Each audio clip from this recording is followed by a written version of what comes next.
అమెరికాలో బర్డ్ ఫ్లూతో వ్యక్తి మృతి, వైరస్తో మనుషులకు ముప్పు ఉందా? అమెరికాలో పెరుగుతున్న బర్డ్ ఫ్లూ కేసులు కలవరపెడుతున్నాయి. ఈ వైరస్ బారిన పడి లూసియానా రాష్ట్రంలో ఓ వ్యక్తి ప్రాణాలు కోల్పోయినట్లు స్థానిక అధికారులు ప్రకటించారు.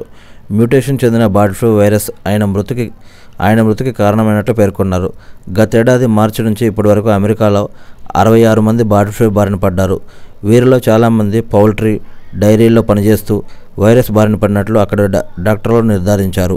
ఇప్పటి వరకు బర్డ్ ఫ్లూ పక్షులు, కోళ్లకు మాత్రమే ప్రాణాంతకంగా మారి వాటిని బలి తీసుకునేది.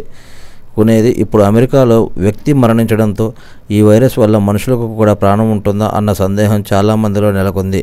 దీని గురించి చూసినట్లయితే బర్డ్ ఫ్లూ వ్యాప్తి ఎలా? పక్షులకు సోకే H5N1 ఏవియన్ ఇన్ఫ్లుయెంజా వైరస్నే బర్డ్ ఫ్లూ అంటారు. ఈ వైరస్ సోకిన పక్షులు ఇతర ప్రాంతాలకు వెళ్ళినప్పుడు అక్కడి పక్షులకు కూడా ఇది వ్యాపిస్తుంది. బర్డ్ ఫ్లూ వల్ల కోళ్ళు, పక్షులు మరణించే అవకాశం ఎక్కువగా ఉంటుంది.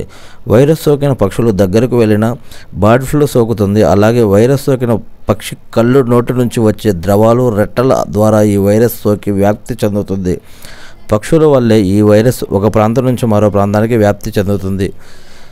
మనుషులపై బర్డ్ ఫ్లూ ప్రభావం ఎంత? కోళ్ల ఫారాలను నిర్వహించేవారు, పక్షులతో వ్యాపారం చేసేవారు ఎక్కువ సమయం వాటితోనే ఉంటారు. అలాంటి వారికి బర్డ్ ఫ్లూ సోకే అవకాశం ఉంది.